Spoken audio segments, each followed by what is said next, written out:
મિત્રો, જો માની દુઆ સૌથી મોટી છે તો ચેનલને સબસ્ક્રાઇબ કરી દો. નમસ્કાર દોસ્તો, મારું નામ રાહુલ છે. ઉંમર 28 વર્ષ. હું એક નાના ગામમાં રહેતો હતો જ્યાં મારો અભ્યાસ 10મી સુધી થયો હતો. એટલે હું હંમેશા કંઈક કરવાની તલાશમાં ભટકતો રહેતો.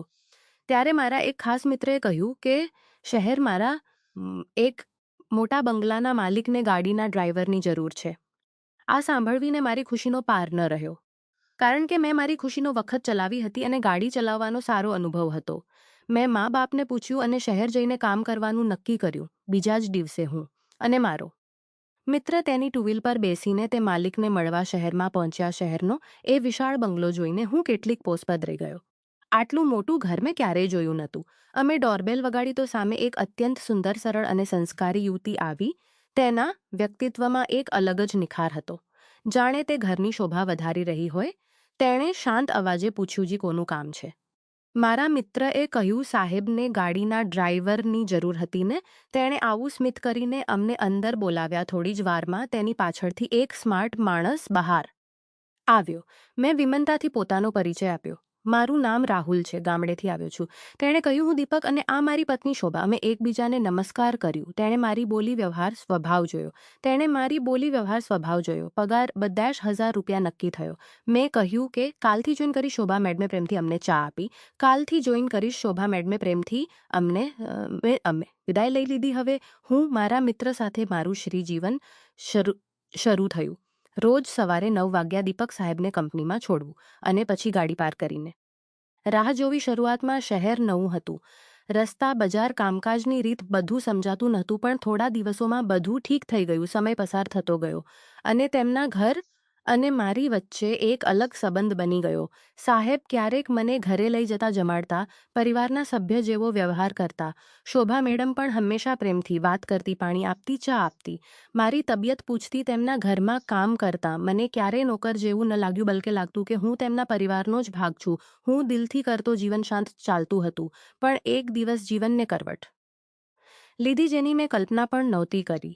એ દિવસે હું અને દીપક સાહેબ એક મોટી મીટિંગ માટે બીજા શહેરમાં ગયા હતા. લાત ચાલી અને રાત થઈ ગઈ. પાછા ફરતા રસ્તે ઘેરું અંધારું, સડક, ઊની હવા, ઠંડી અને ગાડીની સ્પીડ થોડી વધુ. હું સાવધાનીથી ચલાવતો હતો.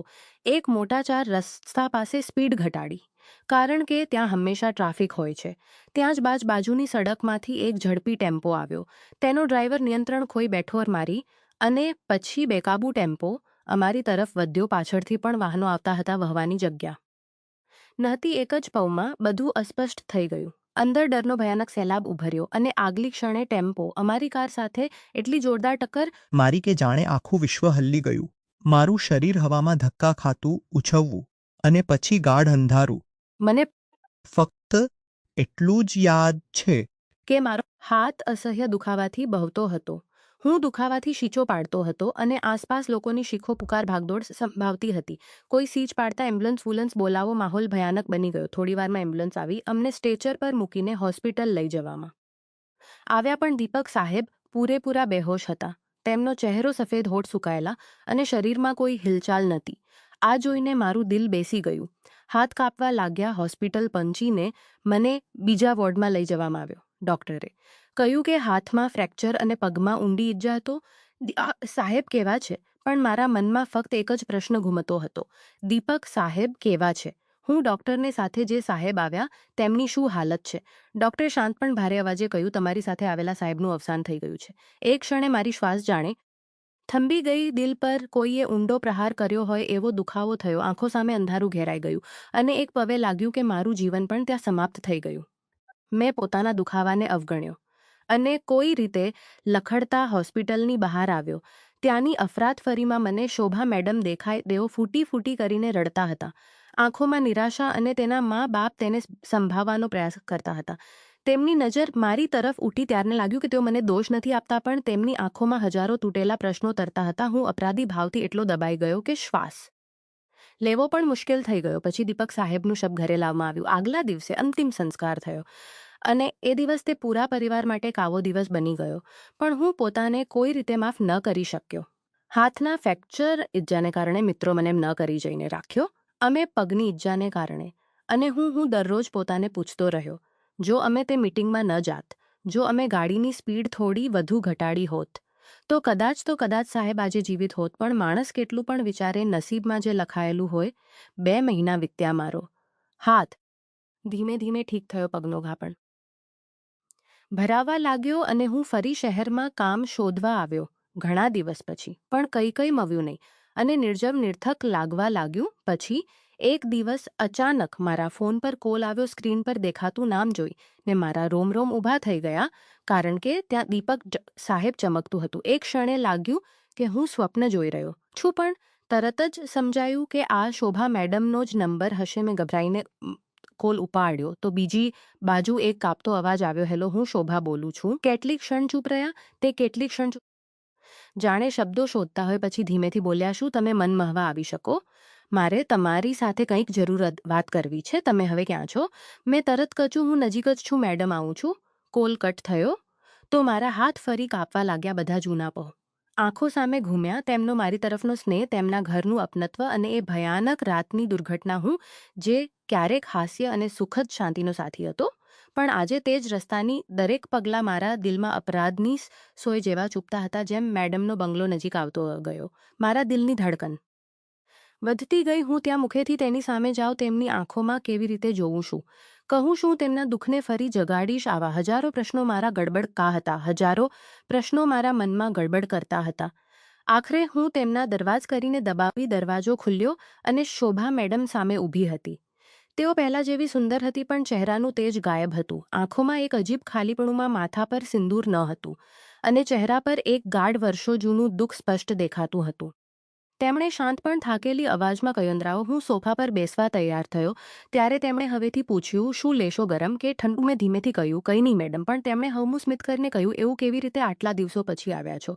કંઈક તો લેવું પડશે. તેઓ રબડી આવ્યા છો. કંઈક તો લેવું પડશે. એક ગ્લાસ મારી સામે ગયા અને ઠંડુ પાણી લઈને આવ્યા. એક ગ્લાસ મારી સામે મૂક્યો અને એક પોતાની સામે. આખા ઘરમાં એક ભારે સન્નાટો ફેલાયેલો હતો. મેં ધીમેથી પૂછ્યું, મેડમ, તમારી તબિયત કેવી છે? તમે ખૂબ દુબ્બા થઈ ગયા છો. ચહેરો પણ ઉતરી આવ્યો છે. તેમની આંખોમાં અભિવિનાશ આવી ગઈ. અને મન કોઈ વસ્તુમાં બોલ્યા, હા, પતિના જવાથી મન કોઈ વસ્તુમાં નથી થતી તો જીવવાની ઈચ્છા પણ નથી થતી. કેટલાક દિવસમાં બાપુ પાસે રહી. તેમણે સહારો આપ્યો, પણ માણસ કેટલા દિવસ સુધી કોઈનો બોજ બની શકે? અને હું જો રોજ તેમની સામે દુઃખ લઈને બેસી રહું તો તેઓ પણ બેચેન થઈ જાય. એટલે હું પાછી શહેર આવી. હવે સાસરિયામાં જ રહું છું. 2 મહિના પહેલાં મેં એક નાનકડી કપડાની ફેક્ટરી શરૂ કરી છે. મારી પોતાની. હવે ધીમે ધીમે ઠીક ચાલી રહી છે. 10-11 કામદારો છે. ઓર્ડર પણ આવવા લાગ્યા છે. આ સાંભળવીને મારા ચહેરા પર સાચી ખુશી આવી અને હું દિલથી બોલ્યો, વાહ હારિક, આ છે. દિલથી બોલ્યો, વાહ મેડમ, આ તો ખૂબ સારી વાત છે. સાચે જ ખૂબ ખૂબ અભિનંદન. તેઓ કેટલાક મહિના ક્ષણો પછી તેઓ બોલ્યા, અસલમાં મારે તમારી પાસેથી એક કામ હતું. મેં તરત વિનમ્ર નમ્રતાથી પૂછ્યું કહો. તેઓ કેટલીક સેકન્ડ મારી આંખોમાં જોઈ રહ્યા અને અંદરથી એક ગાઢ એકલતા ઝબકતી હતી. પછી ધીમા પણ સ્પષ્ટ અવાજે પૂછ્યું, તમે હવે ક્યાં કામ કરો છો? મેં સાચું કહ્યું, હજુ ક્યાંય કામ નથી મળ્યું મેડમ. માલિકના એક્સિડન્ટ પછી કેટલાક દિવસ ગામમાં જ હતો, પણ ત્યાં મન ન લાગ્યું. દરેક પવે એ ભયાનક રાત મારા મગજમાં ઘૂમતી રહેતી. કેટલાક દિવસ પહેલાં જ શહેરમાં પાછો આવ્યો છું અને કામ શોધું છું, પણ હજુ સુધી નસીબે સાથ ન આપ્યો. મારી વાત સાંભળીને શોભા મેડમની આંખોમાં એક ચમક દેખાય. તે શાંત પણ વિશ્વાસથી ભરેલા અવાજે કહ્યું, ઠીક થયું. કારણ કે મેં તમારા જેવા ગુણી, ઈમાનદાર અને વિશ્વાસુ ડ્રાઈવરની જરૂર છે. એવો કોઈ જે ફક્ત કામ નહીં, પણ મારા ઘર અને કંપની બંનેની દિલથી કાળજી રાખે.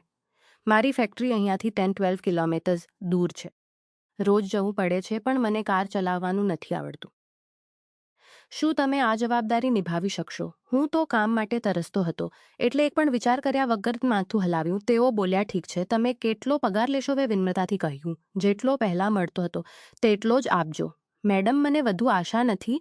તેઓ કેટલીક પવ મારી તરફ જોતા રહ્યા. તેમની નજરમાં અપનત્વ, વિશ્વાસ અને જાણે કોઈ જૂનો સહારો ફરી મળ્યો હોય એવું સુકૂન જગતું હતું. પછી તેઓએ હવે આત્મીય સ્મિત સાથે કહ્યું, ઠીક છે, હું તમે પદ્રસ આપીશ. કાલથી આવી જજો. સવારે 9 વાગ્યા તૈયાર રહેજો. મેં ફક્ત માથું હલાવ્યું અને જવા પણ દરવાજા પાસે પહોંચીને ઊભો રહ્યો અને એકવાર પાછું હોવીને જોયું. તેઓ શાંત મુદ્રામાં ત્યાં જ ઉભા જતા. મને મનથી આશીર્વાદ આપતા હોય. તે નજરમાં ના રાગ હતો, ના દૂરી, ફક્ત એક અપનત્વ હતું જેને શબ્દોમાં વાંચી શકાય નહીં, જેને શબ્દોમાં વાંચી શકાય નહીં. એ રાતે હું એટલો ખુશ હતો કે ઊંઘ આંખોમાંથી દૂર હતી.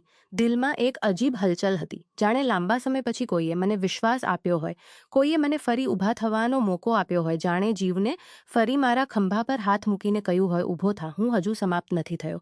સવારે વહેલા ઉઠ્યો, નાયો, સ્વચ્છ કપડાં પહેર્યા. મારી ટુ વ્હીલર જૂની હતી, ચાલે તો ખડખડ કરતી, પણ આજે તે અવાજ પણ સંગીત જેવી લાગતી હતી. તો એક પગ એ હું સ્પદ રહી ગયો, હલ્યો. તો એક પગ એ હું સ્પદ રહી ગયો, તો એક પગ એ હું આવ્યો. પણ અત્યંત આકર્ષક સાડી પહેરી હતી. ખુલ્લા વાવ હવ મેકઅપ હોઠ પર ચંદ્રજ જેવી લાગતી હતી, જેની ચમક ખોવાય નથી, બલકે અંદર છુપાવી લેવાય છે. તેમણે મને જોઈને મલકાઈને પૂછ્યું, શું થયું આવી રીતે, કેમ જોઈ રહ્યા છો? મેં તરત સંભાવીને કહ્યું, કંઈ નહીં મેડમ. બોલ્યા, ચાલો નીકળીએ. મેં કાર સ્ટાર્ટ કરી. તેઓ પાછળની સીટ પર બેસને ગાડી સડક પર આગળ વધવા લાગી. રિયર વ્યૂ મિરરમાં તેઓ દેખાતા હતા, તા શાંત, સ્થિર, પણ અંદરથી ધુમાડાની વચ્ચે પણ એક અજીબ હજી તૂટેલા. તેમની આંખોમાં દુઃખના ધુમાડાના વચ્ચે પણ એક અજીબ તેજ હતું. પૂરા રસ્તે તેમની મહેનતથી ઊભી કરેલ પગલી ફેક્ટ, દરેક જગ્યાએ તેમની મહેનત અને કાવજી સ્પષ્ટ દેખાતી હતી. તેમણે કામદારો સાથે મારો પરિચય કરાવ્યો, કામ સમજાવ્યા. પછી હું બહાર બેઠો અને તેઓ પોતાના કેબિનમાં જઈને ઓર્ડર, ડિઝાઇન અને એકાઉન્ટ્સમાં વ્યસ્ત થઈ ગયા. દિવસભર જો તેમને કંઈ જોઈતું, ફાઇલ, પાણી, રિપોર્ટ, મશીન વાવાઓને બોલાવવું કે ક્યાં ડિલિવરી માટે જવું, તો તેઓ ધીમેથી મને કોલ કે મેસેજ કરતા અને હું તરત ઊભો થઈને કામ કરી દેતો. સાંજે હું તાની ટુલર પર નાના રૂમમાં પાછો આવીને ખાવાનું ખાઈને થાકીને સૂઈ જતો. આ રીતે દિવસો પસાર થવા લાગ્યા. હું તેમને ઓફિસમાં લઈ જાઉં, દિવસભર તેમની જરૂરિયાતોની કાળજી રાખો, પછી તેમને ઘરે આ દરેક નાના મોટા પવમાં અમારી વચ્ચે એક અત્યંત સૂક્ષ્મ, ગાઢ અને બોલ્યા વગરનું બંધન બન્યું. અને આમ જ પહેલો મહિનો પૂરો થઈ ગયો, ખબર જ ન પડી. શનિવાર હતો, ઓફિસની છુટ્ટી. આજે મેડમને ક્યાંય લઈ જવાનું નહોતું. હું તેમને ઘરે છોડીને પોતાના રૂમમાં આવી ગયો, પણ રાત્રે અચાનક તેનો ફોન આવ્યો. તેઓ બોલ્યા, અરે, તમારો પગાર આપવાનું રહી ગયો, કાલ સવારે આવીને લઈ જજો. મેં કહ્યું, ઠીક છે મેડમ, હું સવારે આવી જઈશ. બીજે દિવસે હું સારી રીતે તૈયાર થઈને તેમના ઘરે ગયો. તેમણે દરવાજો ખોલ્યો અને સ્નેહ સાથે કહ્યું, આવો, બેસો. છી પોતાના નાના પર્સમાંથી નોટોનું બંડલ કાઢ્યું, ગણીને મારા હાથ પર મૂક્યું. એક ક્ષણે તેમની કોમો આંગવયો હવવો સ્પર્શ મારા હાથને અલ્યો. એ સ્પર્શ એટલો નરમ હવવો, પણ અંદર સુધી સરસરાટ પેદા કરનારો હતો કે એક પવમાં જાણે સમય થંભી ગયો. અમે બંને કેટલીક ક્ષણો એકબીજાને જોઈ જ રહ્યા. તેમની ગાઢ કાવ આંખોમાં એવું આકર્ષણ હતું કે કોઈ પણ તેમાં ખોવાઈ જાય. તેમનો ગોરો ચમકતો ચહેરો, રેશમી વાવ હોઠ પર, હું સ્મિત. અને એ પવે મારું મન તેમના ચહેરાને જોઈને ક્યાંક દૂર જતું હતું. મેં પૈસા લઈને કહ્યું, ખૂબ ખૂબ આભાર મેડમ, આટલા દિવસો કામ ન આપ્યું તેથી હું ખૂબ ખુશ છું. તેઓ બોલ્યા, અરે, તમારા જેવા ઈમાનદાર ડ્રાઈવરનું મળવું તો મારું સૌભાગ્ય છે. મારી કંપનીની હવે ઠીક ચાલી રહી છે, કામ આવે છે, પૈસા આવે છે, કોઈ તકલીફ નથી. તમને ક્યારે કંઈ જોઈએ તો બસ કહેજો. મેં માથું નીચું કરીને જી મેડમ કહ્યું અને બહાર જવા ઉઠ્યો. તેઓ ઉપરના માવ તરફ ટેરેસ પર જતા હતા અને જતા બોલ્યા, દરવાજો પાછળથી બંધ કરજો. હું દરવાજા તરફ વયો ત્યારે અચાનક એકથી અસે અવાજ ગુંજી, જાણે કોઈ ભારે વસ્તુ ઘરમાં ફેલાઈ ગઈ. હું ગભરાઈને પાછો દોડી હોય. તીખી અવાજ આખા ઘરમાં ફેલાઈ ગઈ. હું ગભરાઈને પાછો અને જોયું તો દિલ ધડકી ગયું. શોભા મેડમ નીચે પડ્યા હતા, ચહેરા પર ભયાનક પીડા અને એક હાથથી પોતાનો પગ પકડીને બેઠા હતા. હું તરત દોડ્યો, તેમને ઉઠાવ્યા, સંભાવ્યા, બેઠા કર્યા, પાણી આપ્યું. તેઓ રડતા તૂટેલા અવાજમાં કહેતા હતા, પગને ખૂબ દુખાવો થઈ રહ્યો છે, ખૂબ વધુ. મેં તેમને ઉઠાડવાનો પ્રયાસ કર્યો, પણ તેઓ બેસી પણ નહોતા શકતા. ઊભો થવું તો બિલકુલ અશક્ય હતું. તેમની પીડા જોઈને મારું દિલ ધડકવા લાગ્યું. તેમનો દુખાવો મારી આંખો સામે સહન ન થયો. મેં તેમને બંને બાહોમાં ઉઠાવી લીધા. તેમના શ્વાસ ઝડપથી ચાલતા હતા, આંખોમાં અસહ્ય તકલીફ તરતી હતી, ચહેરો દુખાવાથી ધ્રુજતો હતો. અને એ પવે મારા મનમાં ચિંતા, જવાબદારી, સહાનુભૂતિ એક સાથે ઉભર્યા. હું તેમને કારમાં બેસાડીને ઝડપથી હોસ્પિટલ પહોંચાડ્યા. ડૉક્ટરે એક્સરે કર્યું, તપાસ કરી અને બોલ્યા, ધન્યવાદ કે હાડકું ન તૂટ્યું. ભક્ત જોરદાર ઈજા અને ઊંડો સોજો હતો. તેમને ઇન્જેક્શન આપ્યું, પટ્ટી બાંધી, દવા આપી અને ડૉક્ટરે કહ્યું, 3-4 દિવસ આરામ કરો, સોજો ઘટશે તો દુખાવો પણ ઓછો થશે. હું એકલા પણ ઘરે પાછા લાવ્યો. તેઓ એકલા પણ નહોતા ચાલી શકતા. તેમનો પગ સોજીને જાણે કઠોર પથ્થર બની ગયો હતો અને દુખાવાથી તેમનું પૂરું શરીર કાપતું હતું. મેં તેમને સહારો આપીને ધીમે ધીમે તેમના બેડ સુધી લઈ ગયો. તકિયાનો સહારો આપીને સુડાવ્યા કે તેમની ઓછી તકલીફ થાય તેમણે કમજોર અવાજમાં કહ્યું, હું સૂઈ જાઉં છું. તમે જાઓ પણ હું તેમની હાલત જોઈને ચિંતાથી ભરાઈ ગયો. મેં તરત, તમે જાઓ પણ મેડમ તમને ચાલવું પણ મુશ્કેલ છે. હું જાઉં તો તમે કેવી રીતે રહેશો, ખાવું પીવું દવા શું? હું 2-3 દિવસ અહીંયા જ રહી જાઉં તમારી કાળજી માટે. આ સાંભળીને તેઓ થોડા શરમાઈ ગયા. તેમના ગાલ પર ગુલાબી ચમક આવી અને તેઓ સંકોચથી બોલ્યાના લોકો શું કહે છે. તેમના અવાજમાં સમાજનો ડર હતો પણ તેમની અંદર એક અનકહી ગરમાહટ પણ છુપાઈ હતી. જાણે તેઓ કહેવા માંગતા હોય કે મારા રહેવાથી તેમને સુકૂન મળે છે. મેં શાંત પણ દ્રઢ અવાજે કહ્યું, લોકો જે કહે પણ તમે એકલા છો અને આ હાલતમાં તો બિલકુલ એકલા ન રહેવું જોઈએ. તમારી કાળજી કરવી જરૂરી છે. મારી વાત સાંભળીને તેઓ એક પવે ચૂપ થઈ ગયા. કેટલીક સેકન્ડ તેઓ મારી આંખોમાં ફક્ત સ્થિર નજરે જોતા રહ્યા. તેમની નજરમાં કોઈ શક ન હતો, ફક્ત એક ગાઢ પવિત્ર વિશ્વાસ હતો. જે માણસ કોઈ પોતાની વિશ્વાસ હતો. મેં ધીમેથી કહ્યું, મેડમ તમે ચિંતા ન કરો. હું અહીં રહીશ તો 2-3 દિવસ નહીં. જેટલા દિવસ તમારી જરૂર નહીં, જેટલા દિવસ તમારી જરૂર હોય. અને ખીચડી બનાવવા લાગ્યો. હું ગામમાં રહેતો પોતે ખીચડી બનાવતો હતો એટલે સ્વાદ અને હાથ બંનેમાં સ્વચ્છતા હતી. થોડી વારમાં ઘરમાં ગરમાગરમ ખીચડીની સુગંધ ફેલાઈ ગઈ.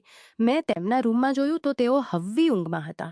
તેથી તેમને વિક્ષેપ ન કરીને હું હોલમાં ચૂપચાપ બેસી ગયો. થોડી વાર પછી હળવી ખણાટ સંભળાઈ. તેઓ ઉઠીનેથી બોલ્યા, અરે ખીચડી તમે બનાવી રહેવા દો, હું કરી લઉં. એટલી વાત કહીને તેઓ ઉઠવાનો પ્રયાસ કર્યો અને તરત દુખાવો થયો.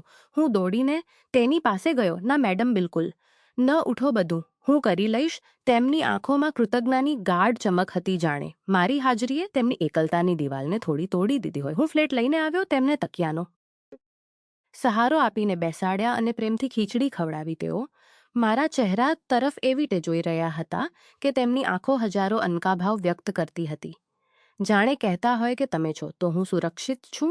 મને ડર નથી લાગતો. ખીચડી ખાધા પછી હું તેમને દવાઓ આપી અને તેઓ ફરી સૂઈ ગયા. હું હોલમાં બેસીને તેમના રૂમ તરફ જોઈ રહ્યો, જાણે મારું દિલ તેમની સાથે જ બંધાઈ ગયું હોય અને તેમના દરેક શ્વાસ પર મારું ધ્યાન ટકાવેલું હોય. બપોરે તેઓ ઉઠ્યા અને અમે હળવી ફૂલકી વાતો કરતા રહ્યા. તેમના અવાજમાં દુખાવો હતો તો પણ તેમાં મારી તરફની એક નરમ અભિનત્વ પણ જગતું હતું. અચાનક તેઓ ભાવુક થઈને બોલ્યા, સાચે જ, જો તમે ન હોત તો આજે મારું શું થયું હોત ખબર જ નથી. તેમની આંખોમાં આંસુ આવી ગયા વિના વિચારીએ. મેં તેમના આંસુ અંગૂઠાથી હવા હાથે લૂછી દીધા એ પવે.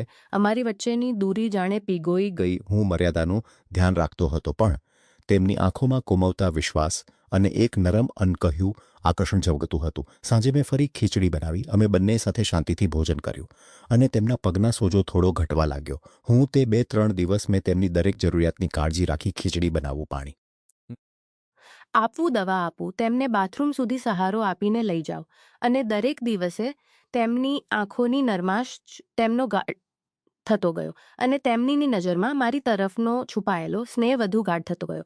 તે નજરમાં એક મમતા હતી, એક સુરક્ષાને ભાવ અને એક મધુર આકર્ષણ. પણ 3-4 દિવસમાં તેઓ નોંધપાત્ર રીતે ઠીક થઈ ગયા અને ફરી અમારી રોજિંદગી દિનચર્યા શરૂ થઈ. હું તેમને ઓફિસમાં લઈ જાઉં, ત્યારું ઘરે અને પોતાનું પાછું આવું. પણ તે દિવસોમાં અમારા દિલમાં જે ભાવના જન્મવી હતી તે અંત નહોતો આવતો. એક અનહદ ખેંચાણી, મોડ અને એક ડોર જેવું જે સમાજને અનુમતિ નથી પણ દિલ વારંવાર સ્વીકારી લે છે. પણ એક દિવસ એ અનહદ ખેંચાણ એક એવો વાક લઈ ગઈ.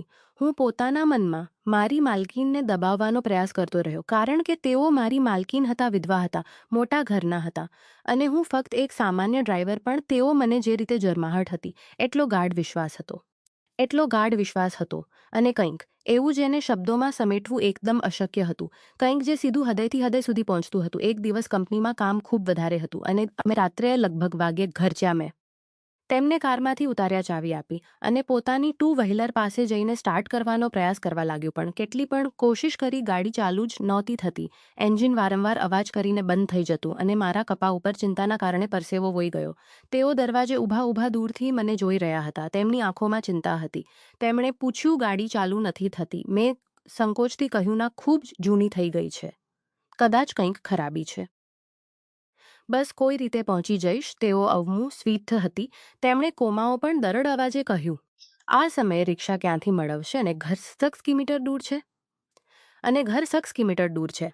તમે કેવી રીતે જશો આજે અહીંયા નથી. આ શબ્દોએ મારા મનમાં એક ગાઢ ડ્રન પેદા કરી દીધું. એક સુંદર યુવાન વિધવાના ઘરે રાત્રે રોકાવું, એ પણ એકલા આ યોગ્ય છે કે ખોટું છે, પણ પરિસ્થિતિ હંમેશા માણસના વિચારથી મોટી હોય છે. મેં ધીમા અવાજે કહ્યું, ઠીક છે, જો તમે કહો છો તો હું રોકાઈ જાઉં છું. અમે બંને ઘરની અંદર આવ્યા. આશ્ચર્યની વાત એ હતી કે આજે પહેલીવાર મેડમ પોતે જ રસોઈમાં ગયા અને ખાવાનું બનાવવા લાગ્યા. હું હોલમાં બેઠો, તેમની ચાલ, તેમના દરેક નાના પગલાંને અજાણતા જોઈ રહ્યો. તેમની ચાલમાં એક અદ્ભુત સાદગી હતી, એક શાંત ગરિમા હતી. તેમના ચહેરા પર એક કોમળ પણ રહસ્યમય ચમક હતી, જાણે કોઈ દુઃખની પાછળ છુપાયેલી અનોખી સુંદરતા. થોડી જ વારમાં તેઓ પ્રેમથી ભોજન ટેબલ પર સજાવીને લાવ્યા. ખાવાની સુગંધ આખા ઘરમાં એક સુગંધ ગરમાહટ ફેલાવી રહી હતી. હું બેઠો અને જેવો પહેલો નિવાવો મોંમાં મૂક્યો, મારા મોંમાંથી નીકળી ગયો, મેડમ, તમારા હાથનું ખાવાનું કેટલું સ્વાદિષ્ટ છે. તેઓ થોડા શરમાઈ ગયા. તેમના ગાલ પર ગુલાબી લાલીમાં ઉભરી આવી અને તેણે કહ્યું, તમે પણ તો ખૂબ સારું ખાવાનું બનાવો છો. આ વાક્યમાં જે ભાવના, સ્નેહ અને કોમળતા છુપાયેલી હતી, આનાથી મારા દિલમાં એક મધુર ગરમાહટ ભરાઈ ગઈ. અમે બંને પૂરી શાંતિમાં પણ એક અજીબ નજીકી અનુભવ હોવાનું ખાવાનું ખાધું. રાત ઘણી થઈ ગઈ હતી. તેઓ પોતાના બેડરૂમમાં ચાલ્યા ગયા અને હું ગેસ્ટ રૂમમાં. પણ મને ઊંઘ બિલકુલ નહોતી આવતી. તેમના ચહેરાની માસૂમ રેખાઓ, તેમની ગાઢ આંખો અને તેમની શાંત મુસ્કાન અને એની પાછળ છુપાયેલું દુઃખ, આ બધું મારી આંખો સામે વારંવાર ઘૂમતું હતું. લગભગ 12 વાગ્યે મને તરસ લાગી એટલે પાણી પીવા રસોડામાં ગયો. ત્યાં પ્રકાશ ઓછો હતો. અંધારુંથી આવતા તેમને જોઈ ન શક્યો અને અચાનક અમે ટકરાઈ ગયા. તે મેડમ હતા. ટક્કર લાગતા તેઓ પડી જાત, પણ મેં તેમને તરત પકડી લીધા. એ પોઈ જાણે સમય થંભી ગયો. તેમની આંખોમાં દુઃખ હતું, એક અજાયણું ખેંચાણ હતું, જાણે કેટલાય દિવસોથી દબાયેલી લાગણીઓ આજે બહાર આવીને ધીમે પાછો હટ્યો.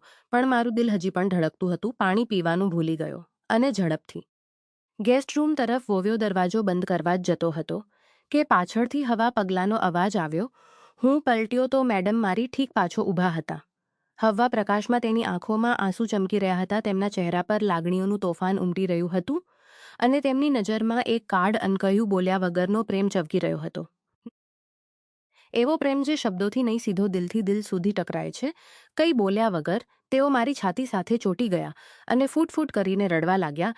તેમના ગરમ આંસુ મારી શર્ટમાં રીઝી રહ્યા હતા અને હું તેમને શાંત કરતો, સાંત્વન આપતો. કેટલીક વાર પછી તેઓ મારા આલિંગનથી થોડા અલગ થયા. તેમની આંખો હજી ભીની હતી, તેમનો અવાજ કાપતો હતો અને તેઓ તૂટેલા પણ અંત્ય સ્પષ્ટ અને સાચા અવાજે બોલ્યા, રાહુલ, તું એટલો પ્રેમાળ છે.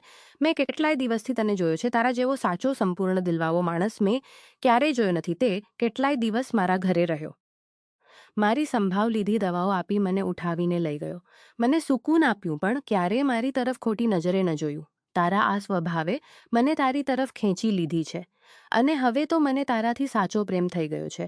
રાહુલ, એ શબ્દો સાંભળતા જ લાગ્યું કે મારા સીનામાં કોઈએ અચાનક જોરથી ધડકારી હોય. દિલની ધડકન ઝડપી થઈ ગઈ, શ્વાસ અટકવા લાગ્યો. હું કેટલીક ક્ષણો સુધી સ્તબ્ધ રહી ગયો, ન બોલી શક્યો, ન હલી શક્યો. જાણે મારા આંખો નીચેથી જમીન રીતે ભીની થઈ ગઈ અને કપતા અવાજે હું ફક્ત એટલું જ બોલી, મેડમ, તમે એટલા સુંદર, એટલા યુવાન, એટલા આદરણીય. અને હું ફક્ત એક ડ્રાઈવર. આ કેવી રીતે શક્ય છે? લોકો શું કહે છે? પણ તેઓ તરત મારા બંને હાથ પોતાના હાથમાં લઈને દરડ અવાજે બોલ્યા, લોકો શું કહે છે એની મને જરાય પરવા નથી. મારા જીવનમાં પહેલીવાર મને સાચો પ્રેમ મળ્યો છે અને એ તું છે, રાહુલ. હું વિધવા છું. તો શું એનો અર્થ એ નથી કે હું ફરી ક્યારે પ્રેમ ન કરી શકું, કે મારે ખુશ રહેવાનો? બંને તને જ ઈચ્છે છે અને હું તારેથી સાચે જ ખૂબ ગાઢ પ્રેમ કરું છું. એ હવે તેમની આંખોમાં ચમકતી સત્યતા, તેમના કંપતા અવાજની ગહનતા, તેમની લાગણીઓની ગરમાહટ, આ બધું એટલું વાસ્તવિક અને સાચું હતું કે મારું દિલ તેમની સામે પીગોઈને મીણ બની ગયું. મેં ધીમે તેમના હાથ થામ્યા અને કહ્યું, મેડમ, તમારો પ્રેમ મારા માટે દુનિયાની સૌથી કિંમતી વસ્તુ છે. અને અમે એકબીજાની બાહોમાં સમાઈ ગયા. એ આલિંગનમાં એક ગાઢ સુરક્ષા, વિશ્વાસની ધડકન અને એક એવો જ સંબંધ હતો જે શબ્દોની સીમાથી ક્યાંય આગળ હતો. ધીમે અમારો રિશ્તો વધુ મજબૂત થતો ગયો. દરરોજ અમારો પ્રેમ વધુ ગાઢ અને લાગણીઓથી ભરપૂર થતો ગયો. અમે સાથે કામ કરીએ, હસીએ, વાતો કરીએ અને એકબીજાની હાજરીમાં પૂર્ણતા અનુભવીએ. અમારી વચ્ચેનો આ પ્રેમ હવે એક સુંદર જીવનનો આકાર લઈ રહ્યો હતો. લગભગ 1 વર્ષ પછી, ઘણા વિચાર વિમર્શ અને અસંખ્ય ઈમાનદાર વાતો પછી, અમે લગ્ન કરવાનો નિર્ણય લીધો. જ્યારે અમે આ વાત બંને પરિવારોને કહી, તો આશ્ચર્યની વાત એ હતી કે બંને ખુશી હા પાડી. કોઈએ વિરોધ ન કર્યો, કોઈએ સવાલ ન ઉઠાવ્યો. બંને તરફથી આંખોમાં અમારા માટે આદર હતો, સ્વીકાર હતો અને દુઆઓ હતી. આજે અમે એક અંત્યસુખી જીવન જીવી રહ્યા છીએ, એકબીજાનો હાથ થામીને કદમોથી કદમ મિલાવીને, અને સૌથી મોટી ખુશી એ છે તેમનો ચહેરો પહેલા કરતાં ક્યાંક વધુ ખીલી ગયો, અને તેમને આવી ખુશી જોઈને મારું પ્રેમ અને કૃતજ્ઞતાથી ભરાઈ જાય છે.